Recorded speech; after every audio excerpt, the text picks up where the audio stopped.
आज Doubtnut app download करें। Doubtnut पर अपने सभी गणित, रसायन विज्ञान, भौतिक विज्ञान और जीव विज्ञान के डाउट्स का करो सफाया। बस प्रश्न की फोटो खींचो, एक ही प्रश्न को क्रॉप करो और तुरंत वीडियो सोल्यूशन पाओ। अभी डाउनलोड करें। हेलो स्टूडेंट्स, आज हम यूपी बोर्ड कक्षा 10 के लिए प्रारूप परीक्षा पत्र 2020 के लिए विज्ञान विषय के अध्यायवार अंकों का विभाजन देखेंगे। तो देखिए, यहाँ पर हमने कुछ अध्यायों के लिए अंकों का विभाजन देख लिया था। आज हम अगले अध्याय 12 के लिए देखते हैं अंकों का विभाजन। तो देखिए, इकाई 4 में अध्याय 12 और अध्याय 13। अध्याय 12 है विद्युत एंड अध्याय 13 का नाम है विद्युत धारा के चुंबकीय प्रभाव।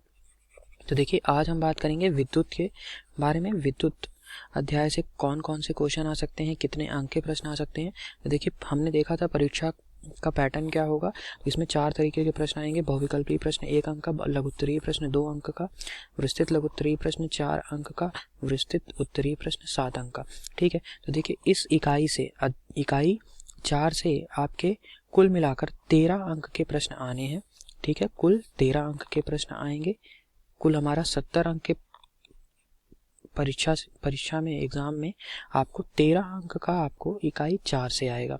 ठीक है। इसमें देखिए, 2 प्रश्न रहेंगे बहुविकल्पी यानी कि 2 अंक के, और 1 प्रश्न रहेगा 4 अंक का प्रश्न विस्तृत लघुत्तरीय प्रश्न, और 1 प्रश्न रहेगा आपका विस्तृत उत्तरीय प्रश्न 7 अंक का। तो कुल मिलाकर हो गए 13 अंक। तो देखिए, यहाँ पर हम देख लेते हैं बहुविकल्पी प्रश्न किस टॉपिक से आ सकते हैं, आपके विस्तृत लघुत्तरीय प्रश्न किस टॉपिक से आ सकते हैं। इसके अलावा विस्तृत उत्तरीय प्रश्न जो कि 7 अंक का आना है, ये किस टॉपिक से आ सकता है। तो देखिए, यहाँ पर अगर हम देखें प्रीवियस ईयर के हमने एग्जाम्स का एनालिसिस किया है, तो उस पर देखें अगर, तो देखिए सबसे पहला हमारा टॉपिक यहाँ पर इस अध्याय में क्या आता है। देखिए, विद्युत धारा, विभवांतर, विभवांतर तथा विद्युत धारा, ओम का नियम क्या है।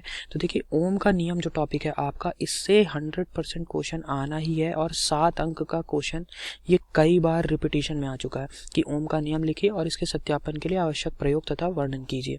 ठीक है। इसके अलावा देखिए, यहाँ पर हमारा नेक्स्ट टॉपिक आता है प्रतिरोध। ठीक है, प्रतिरोधकता और इसके कारक। ठीक है, कि इसके कारक क्या होते हैं।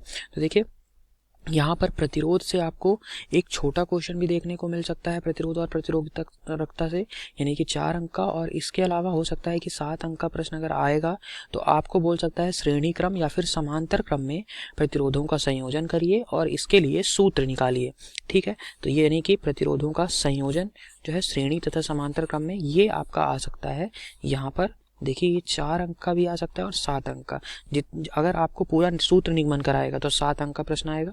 इसके अलावा अगर आपको केवल प्रतिरोधों को संयोजित करना होगा और उसके लिए आपको प्रतिरोध निकालना होगा तो वो 4 अंक का आएगा।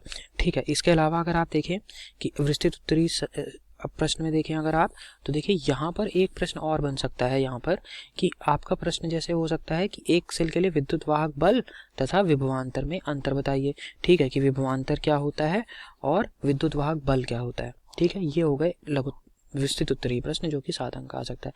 अगर आपसे लघुत्तरीय प्रश्न या फिर मैं विस्तृत लघुत्तरीय प्रश्न 4 अंकों के प्रश्नों की बात करूँ तो आपसे देखिए पूछ सकता है आपका एक इसमें टॉपिक आता है विद्युत धारा का ऊष्मीय प्रभाव। ठीक है, इससे आपको न्यूमेरिकल्स देखने के लिए मिल सकते हैं कि विद्युत शक्ति कितनी है, पीवी, आई तथा आर में जो आपने संबंध पढ़ा है, इस पर बेस्ड आपको क्वेश्चन आपको देखने के लिए मिल सकता है, जो कि आपका 4 अंक का बन सकता है। और ये क्वेश्चन न्यूमेरिकल आपको बहुत सिंपल सा कैलकुलेशन होगा, जो बेसिक फॉर्मूले आपने पढ़े हैं उसी पे बेस्ड होगा। तो इस टॉपिक से, विद्युत धारा का ऊष्मीय प्रभाव से, आप पीवीआई, पावर, वोल्टेज तथा करंट और रेजिस्टेंस, ठीक है, यानी कि प्रतिरोध में संबंध जो आपने पढ़ा है उसको आपको यूज करके एक क्वेश्चन को सॉल्व करना होगा। ठीक है। इसके अलावा आपको अगर बहुविकल्पीय प्रश्नों के बारे में बात करूं मैं, तो बहुत छोटे से क्वेश्चन आपसे पूछ सकता है कि एक अश्व शक्ति में कितने वॉट होते हैं। ठीक है, नाइक्रोम का तार किस में यूज किया जाता है। ठीक है, और क्यों यूज किया जाता है, अगर बोल देगा तो आपका विस्तृत लघुत्तरीय प्रश्न 4 अंक का प्रश्न बन जाएगा। इसके अलावा देखिए, आपसे पूछ सकता है एमीटर क्या है। ठीक है, वोल्ट मीटर क्या है, इस तरीके के प्रश्न। या फिर आपसे पूछ सकता है सिलिकॉन पदार्थ जो होता है ये क्या होता है, अर्धचालक होता है, चालक होता है, कुचालक होता है, इस तरीके से। ठीक है। इसके अलावा विद्युत आवेश का मात्रक क्या है, विद्युत धारा का मात्रक क्या है, यानी कि मात्रक और विमा, इससे आपसे क्वेश्चन पूछ सकता है। ठीक है, ये हो गई बहुविकल्पीय प्रश्नों की बात। विस्तृत लघुत्तरीय प्रश्नों की बात हमने कर ली, विस्तृत उत्तरीय प्रश्नों की बात कर ली। तो अगर इस अध्याय से हम देखें तो देखिए, विद्युत बहुत छोटा अध्याय है और क्वेश्चन जो बन सकते हैं काफ़ी आपके आसान से प्रश्न पूछ सकते हैं। आपको ओम का नियम और प्रतिरोधों का संयोजन, इसको बिल्कुल नहीं छोड़ना है, ये आपका प्रश्न आना ही आना है, ठीक है। इसके अलावा विभवांतर क्या है, विद्युत धारा क्या बोलते हैं, क्या होता है, ठीक है। और एक क्वेश्चन मैंने आपको न्यूमेरिकल बताया जो 4 अंक का। तो और मैं आपको बोलूँगा कि प्रीवियस ईयर के एक बार आप क्वेश्चन पेपर देख लें, ताकि आपकी तैयारी और अच्छे से हो सके और उसको सॉल्व भी करें, ठीक है। और नेक्स्ट वीडियो में हम देखेंगे इसी कड़ी में अगले अध्याय के बारे में, विद्युत धारा के चुंबकीय प्रभाव में कौन से क्वेश्चंस आ सकते हैं। Thank you very much. कक्षा 6वीं से 12वीं से लेकर नीट, IIT, JEE वो एडवांस के लेवल तक 1 करोड़ से ज्यादा छात्रों का भरोसा। आज ही डाउनलोड करें डाउटनेट ऐप या व्हाट्सएप करें अपने सारे डाउट्स 8400 400 400 पर।